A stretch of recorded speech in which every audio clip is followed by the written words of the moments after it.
Students, let us start with our standard 9's English page course activity number 37. Now see, your today's activity is again part of your previous activity, that is interviewing people. पे लोगों की मुलाकात कैसी लेनी. Now today again we'll do two important interviews how they should be conducted, plus वो interview conduct करते वक्त हमको जो कॉन्वर्सेशन करना है हम उसकी भी प्रैक्टिस करेंगे. So here your today's learning outcome is you will interview people by asking them questions right regarding their professions. Plus हम उनके साथ हम उम्मीद करेंगे, हम एक्सपेक्ट करेंगे कि वो क्या जवाब देंगे, हमको खुद इमेजिन करना है and then we are going to write them. Now see next that you interview people. This is the outcome that you are going to do today. You will be asking questions based on their profession and also हमको उनका conversation भी लिखना है. Now see the next part. What is the objective of your today's activity? You learn and know more about people's profession. हम इसके लिए से देखा आपको अगर किसी प्रोफेशनल का इंटरव्यू लेना है, हम डायरेक्ट नहीं जा सकते उनके पास इंटरव्यू लेने के लिए. Before that you should be ready with certain things, जिससे उनके प्रोफेशन के बारे में आपको थोड़ी ना थोड़ी मालूमात होना ज़रूरी है. So when you are ready with the questions, when you are ready with the knowledge, थोड़ी नॉलेज आपको पता है, then only you can interact properly with them, right. So आपको उनके प्रोफेशन के बारे में थोड़ी मालूमात पहले से हासिल करनी है and that you can get through your internet. Second, you encourage, the objective is that you will be encouraged to frame simple and short questions. जैसे आपको जो नॉलेज मिलती है थोड़ी बहुत, उसके ऊपर बेस्ड आप छोटे मोटे क्वेश्चंस फॉर्म करना सीखेंगे. You will develop intonation and tone of learner. Of course आपको आपका टोन जो हमने लास्ट एक्टिविटी में भी देखा था, हम जब क्वेश्चंस पूछेंगे, इंटरव्यू कंडक्ट करेंगे, you have to be very polite. हमको एकदम नरमाई से बात करनी है. आपके आवाज़ में जो आप आवाज़ करेंगे वो it should be polite and sophisticated language. एकदम आप रूडली या फिर ऑर्डर्स में कमांड रख के बात नहीं कर सकते. Second thing, you have to use appropriate vocabulary. As I said, for this आपको पहले ही उनके प्रोफेशंस के बारे में थोड़ी सी मालूमात हासिल करना ज़रूरी है. Then only you can use the appropriate, the perfect vocabulary for that. Then the next is that use language very politely. Politely in the sense you have to be speak very nicely. एकदम sophisticated manners के साथ, well behaved, ऐसी आपकी language होनी चाहिए. And of course more exposure to the language. Language यानी क्या?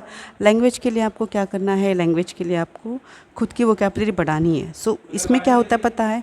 You are exposed more to language. आप language के सो यहाँ पर आपके लैंग्वेज का आपको क्या मिलता है? एक्सपोजर मिलता है. एक्सपोजर यानी क्या? आप लैंग्वेज के अलग अलग पहलू को यहाँ पे पढ़ते हैं, लाइक पार्ट्स, उसका वर्ड फॉर्म समझ में आता है, फिर उसके लाइक इडियोमेटिक एक्सप्रेशंस क्या है जैसे हमने देखे हैं, फिर उसके अलावा बाकी जो है जैसे ईडियम्स बोलो, मुहावरे, अलग अलग चीज़ों के बारे में हम क्या करते हैं, जानकारी हासिल करते हैं.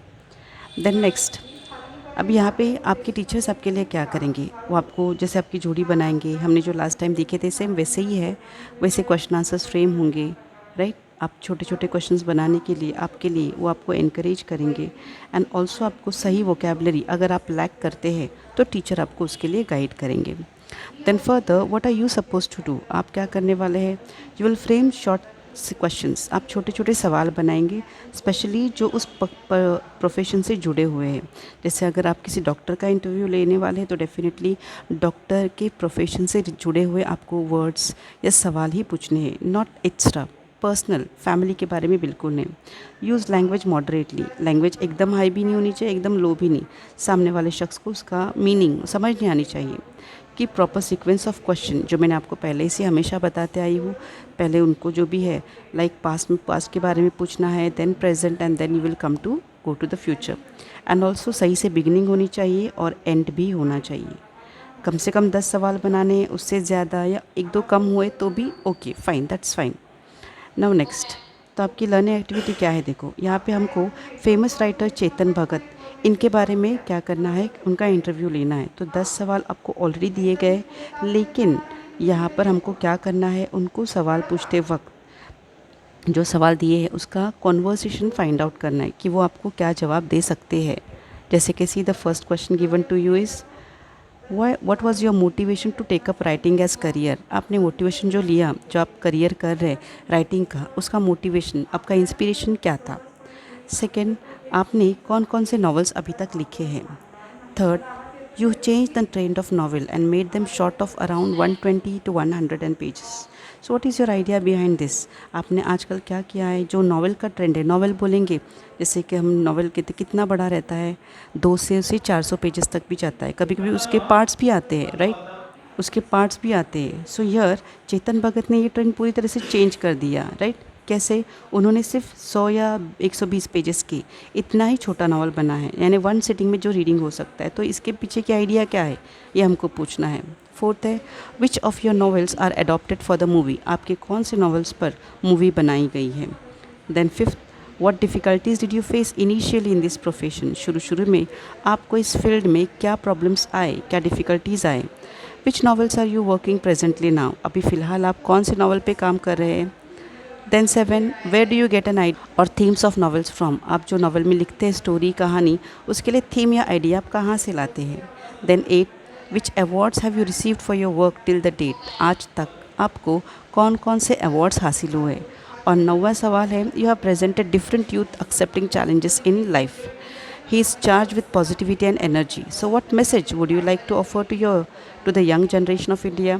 तो बोलते हैं कि आपने अभी तक क्या किया है, लाइक चैलेंजेस जो है आपके लाइफ में आए वो एक्सेप्ट किए हैं. ही is charge with positivity and energy. आपको अब कई सारे चैलेंजेस आए हैं, लेकिन आपने कैसे किया, हमेशा पॉजिटिविटी बताइए, एनर्जी बताइए. तो आज के यंग जनरेशन को आप क्या भला सलाह देना चाहते हैं.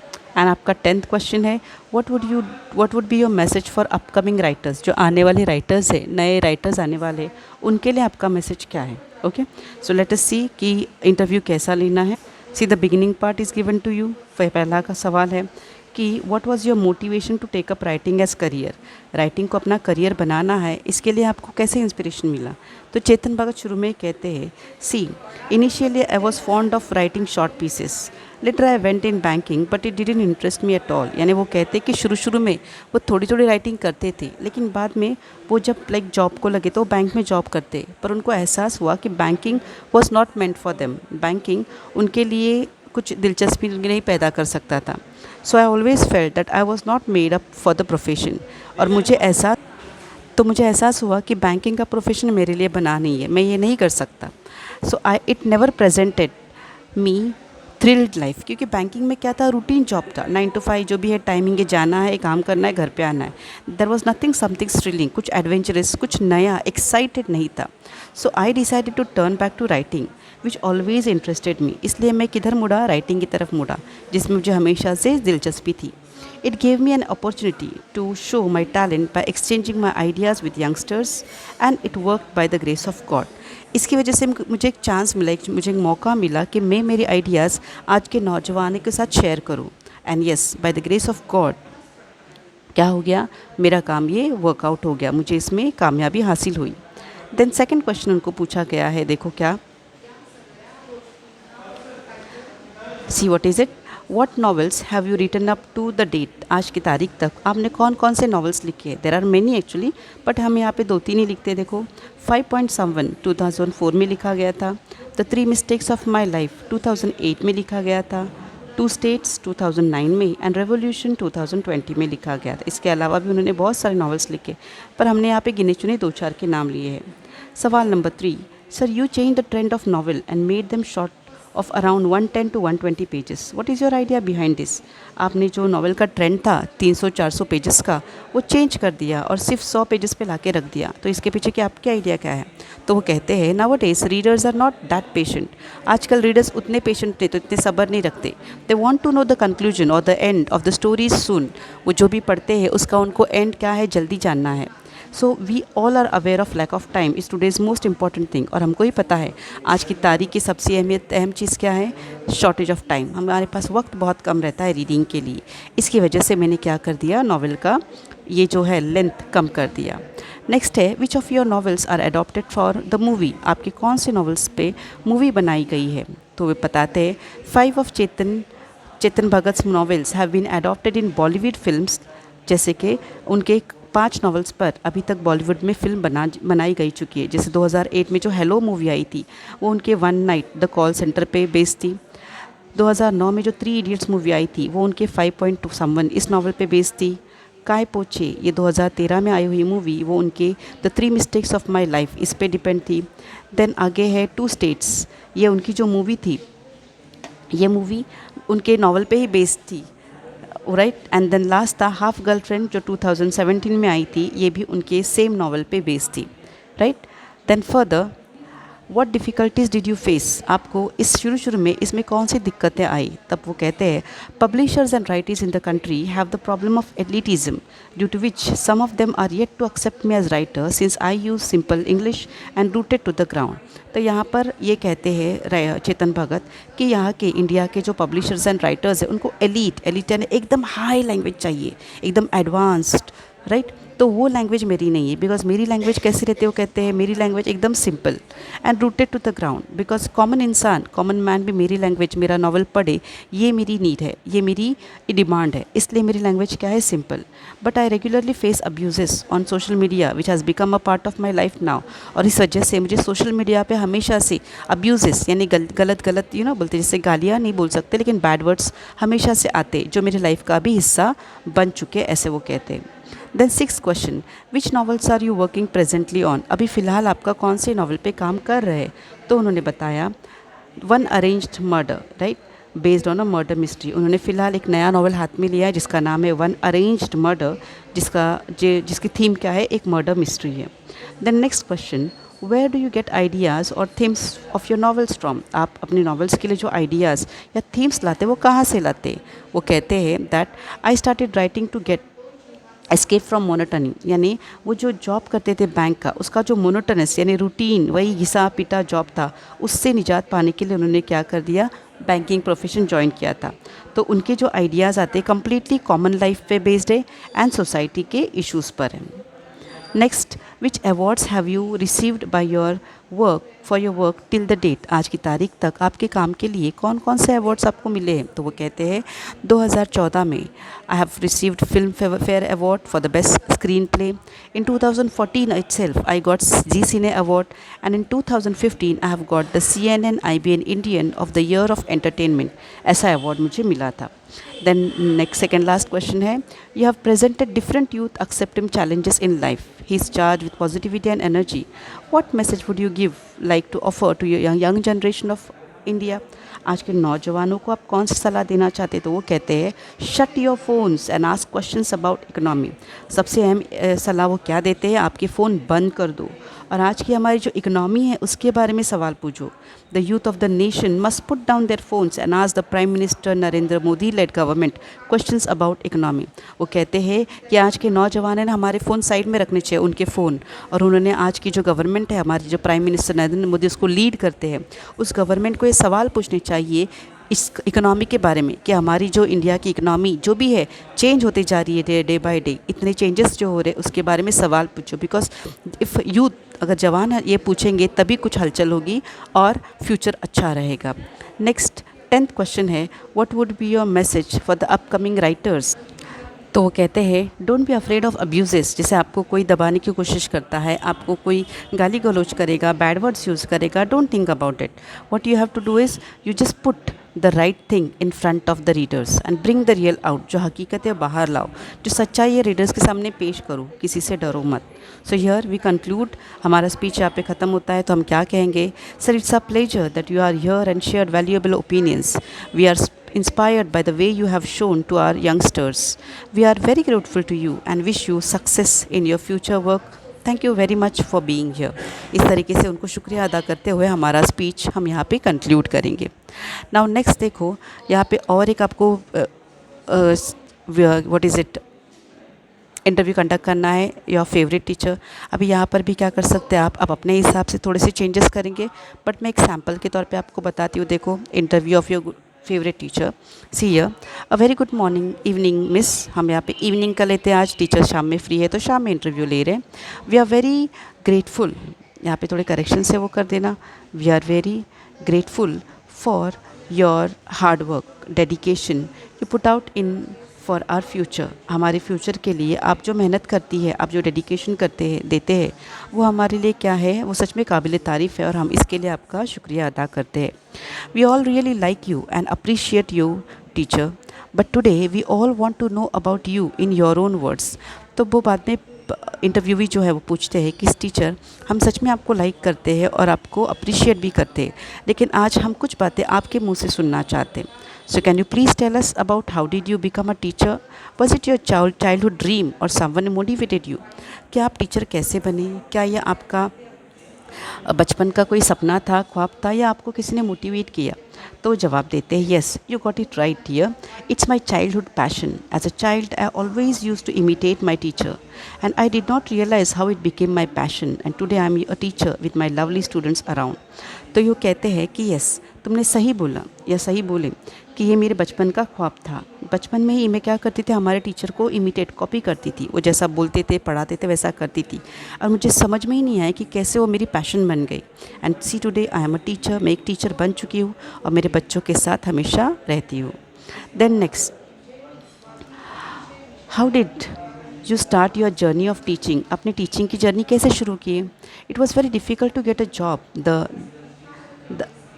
job then after completing my BA B.Ed, but I didn't give up. I started with my personal coaching। तो वो कहते हैं कि यहाँ पर शुरू में क्या हुआ कि उस वक्त जॉब हासिल करना बहुत क्या था, मुश्किल था। देन यानी उस वक्त after completing my BA B.Ed, जब मेरा BA B.Ed कंप्लीट हो चुका था, बट मैंने गिव अप नहीं किया, मैंने हार नहीं मानी, मैंने पर्सनल क्लासेस शुरू किए। Also simultaneously I had an I on teachers vacancies. इतना ही नहीं, तो मैंने टीचर्स की वैकेंसी जहाँ जहाँ है उसके ऊपर भी मेरी नज़र थी। And one day what I did, I got a school's ad and joined in. Since then I have been serving our school। और एक दिन फिर मुझे अपने स्कूल की इश्तिहार मिला, मैंने वहाँ पे इंटरव्यू दिया, ज्वाइन किया, और तब से मैं इसी स्कूल में सर्व करती हूँ। Next question, how did you find the field? आपको ये फील्ड, टीचिंग की फील्ड कैसी लगी? तो जवाब देते हैं, as I told you, I had always been passionate for it. वो थे, मैं हमेशा से इसके लिए पैशनेट थी। I didn't find any drawbacks, मुझे यहाँ पे कोई खामी नज़र तो नहीं आई, बट स्लोली आई रियलाइज्ड, बाद में मुझे रियलाइज़ हुआ that it's not that easy, वो उतना भी ईजी नहीं है to implement ideas in real to develop students. अगर हमको हमारे बच्चों का प्रोग्रेस करना है तो हमारे आइडियाज़ एक्चुअल में लाना उतना भी इजी नहीं रहता। It needs permission, time, interest, उसके लिए बहुत चीज़ों की ज़रूरत है। परमिशन लगती है अथॉरिटीज़ की, वक्त लगता है, बच्चों का इंटरेस्ट होना ज़रूरी है। It has to be two sided and some students वो रियली वेरी पैसिव। लेकिन ये दो साइडेड एक्शन है, लेकिन यहाँ पर कुछ बच्चे सच में क्या थे, एकदम पैसिव थे, उनको बिल्कुल इंटरेस्ट नहीं था। लेकिन yes, with my innovative ideas I could make it successful. मेरी कुछ नए आइडियाज़ के साथ मैं क्या कर पाई, उसको सक्सेसफुल कर पाई। देन नेक्स्ट फोर्थ क्वेश्चन है, have you received any award so far? क्या आपको अभी तक इसके लिए कोई अवार्ड्स मिले? Yes, I have got best teachers award at district level, also for guiding teacher for different competitive exams as well. तो वो कहते हैं कि येस, मुझे डिस्ट्रिक्ट लेवल पे टीचर्स का, बेस्ट टीचर्स का अवार्ड मिला था, और ऑल्सो अलग अलग कॉम्पिटिटिव एग्ज़ाम में मेरे बच्चे हिस्सा लेते हैं, इसके लिए उनको गाइडिंग टीचर करके भी मुझे क्या है, अवार्ड मिल चुका है। How do you work on your plans for students betterment? बच्चों की बेहतरी के लिए आप भला अपने प्लान्स पे कैसे काम करते हैं? तो वो कहते हैं, I have joint international social media groups of teacher. उन्होंने कहा, सोशल मीडिया पर देखो बहुत सारे इंटरनेशनल लेवल पे ग्रुप्स हैं, जैसे इंग्लिश सब्जेक्ट के लिए है, प्रिंसिपल्स के हैं, अलग अलग टीचर्स के हैं, तो मैंने वैसा एक ग्रुप ज्वाइन कर लिया है। नॉट एक, लेकिन ऐसे 2-3 ग्रुप्स है, and these groups help me lot to learn new things and also to use those technologies in my classroom. तो इन ग्रुप से मैं बहुत कुछ सीखती हूँ, और वो जो नई चीज़ें हैं, नई टेक्नोलॉजीज़ है, वो मेरे क्लासरूम में क्या करती हूँ, अप्लाई करती हूँ। Next question, then your schedule must be very busy. Being a lady, how do you manage your house chores? Who supports you more than in your family? तो पूछते हैं, तो आपका शेड्यूल तो बहुत टाइट रहेगा, पूरा दिन बिजी, फिर आप आपके घर के काम कैसे मैनेज करते हैं? बिकॉज आप एक लेडी है, घर भी तो संभालना पड़ता है, तो आप कैसे क्या करते हैं? आपको सपोर्ट कौन करता है फैमिली में से? तब यहाँ पर जवाब है, yes, it's really very tight, my schedule is very tight, but my family is very energetic. Okay, but my family is my energy. वो कहते हैं मेरी फैमिली क्या है, मेरी एनर्जी है। They help me in my chores, house chores, also for some other task, so that allows me to give time for extra educational activities. तो वो कहते हैं क्या होता है यहाँ पर, मेरे घर के काम करने में वो मुझे मदद करते, उसके अलावा भी मदद करते, इस वजह से क्या होता है, मैं एजुकेशनल एक्टिविटीज़ को ज़्यादा वक्त दे पाती हूँ। 7, Now this pandemic has made teaching learning very difficult. So how did you manage meanwhile?